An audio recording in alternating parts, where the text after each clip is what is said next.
Welcome back to the channel, everybody. Today I want to show you a watch that I've wanted to have on the channel for a while now. A watch from Touraine. I reached out to Dave at Touraine and asked him for a watch for a review. He turned me down, and that's okay. Dave is a super cool guy, and I recommend you give Touraine a follow on TikTok and Instagram.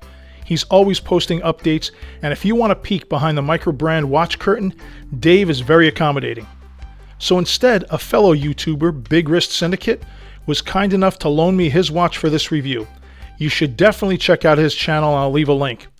Big Wrist Syndicate goes deep into the history of the company, so go check out his video after you watch my video to the end. And here it is, the Touraine Seafarer.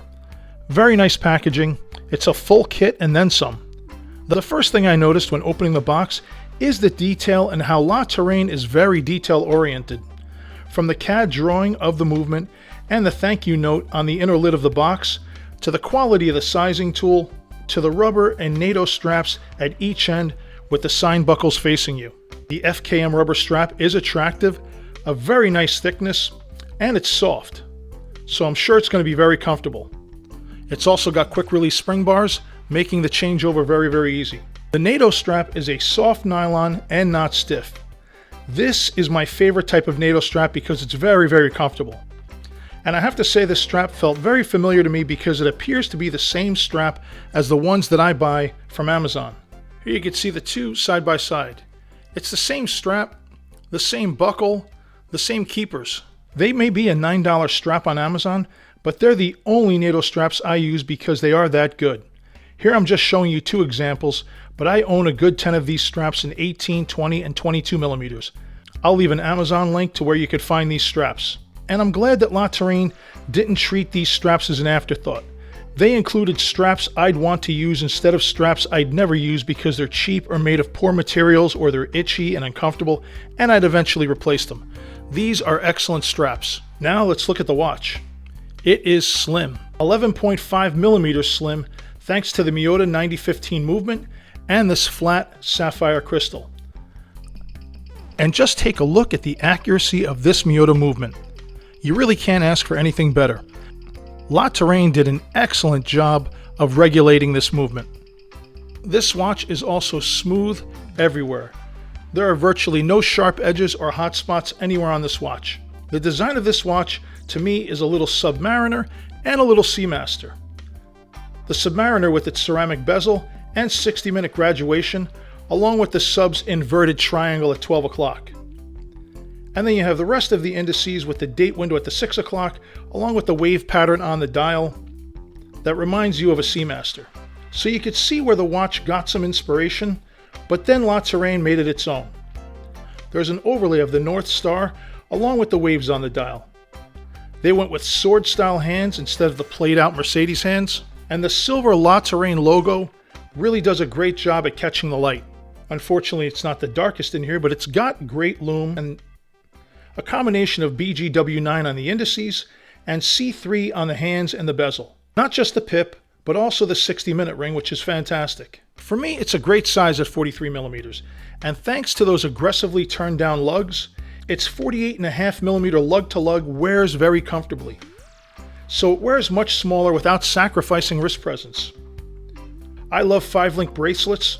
It's a 20 millimeter bracelet with quick release spring bars that tapers down to 18 millimeters.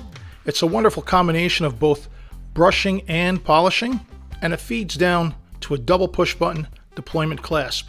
This is an on-the-fly micro adjust clasp, and this is one of the butteriest, easiest to use on-the-fly clasps that I have ever come across. And it's also signed, which is a very nice touch. The exhibition caseback has a decorated rotor, which is also a very nice touch. Now this watch checks a whole lot of boxes, and for $499 you'd expect it to. You get a high beat Miyota movement, a very slim design, 316L stainless steel case and bracelet, an excellent on-the-fly micro adjust clasp, a sapphire crystal, a ceramic bezel, great lume, quick release spring bars, and multiple strap options. And while it's cliche to say that nothing is ever perfect, that also goes for this watch. For one, the screw-down crown on this watch is just way too small. There really isn't much to grab there. Plus, it just looks out of place on a watch this size, and it is a little bit gritty when you turn it. The bezel on this watch is nothing special. It is a little gritty and not as refined as a lot of my other watches in this price range. I do like the bracelet, it is very attractive, but they use push pin links and not screw pin links. On a watch of this class, you would expect screw pin links. Looking back at the dial, the wavy pattern and North Star are there, but they are really hard to pick up. For the most part, it looks like a plain white dial. Maybe the color of the dial has something to do with it. This watch does come in a few other colorways, so maybe it has more pronounced detail. I don't know. But the biggest issue for me is that date window. They're not always centered. Sometimes it's centered, sometimes it's a little bit off to the left, and sometimes it's a little bit off to the right. For me, that is a major no-no. The dates should be properly aligned at all times. We're not talking about a Pagani design here. I criticized Erebus for alignment issues with my Titan watch. The bezel markings on my Erebus weren't aligned, and because of that, I returned the watch for a refund. I'll leave a link to that video as well. But as for the Seafarer, this date wheel needs to be corrected, and I would think it's an easy fix. Now, watches can be very subjective. Everyone has their likes and dislikes for whatever reason. Everyone has their own interpretation of what's an homage, what's a ripoff, and what's an original design. I think we can all agree that this Touraine Seafarer isn't a ripoff. Like, for example, this Watch Dives WD007. With the exception of the brand, this watch took just about every unapologetic design cue from Omega. But again, what I may interpret as a ripoff like this watch, someone else may interpret as an homage. So it's subjective. I see the Seafarer as an homage. And in the homage space, a microbrand can find themselves in a dangerous place. Why? Because when you're looking at an homage, price plays a huge role in the watch you might want. Looking again at this Watch Dives, this is also a 43mm. It's slightly thicker at 12.5mm, but that's more because it has a domed sapphire crystal, where the Seafarer has a flat sapphire crystal. This has its own high beat movement. A PT5000, which is an ETA 2824 clone, has the same accuracy as the Seafarer. It's made of titanium, making it 60% lighter than the Seafarer, size to my 7-inch wrist. It doesn't have an on-the-fly micro-adjust clasp, but the bracelet does feature screw pin links. And this is all for 1/3 the price of the Seafarer. Now, this is not a comparison of the two to suggest the Watch Dive is better than the Seafarer. One is mass-produced in a watch factory. Because they buy huge quantities of materials, their cost of goods are much less. Add to that automation and lower labor costs, and they can pump out millions of cheap watches. The other is a microbrand.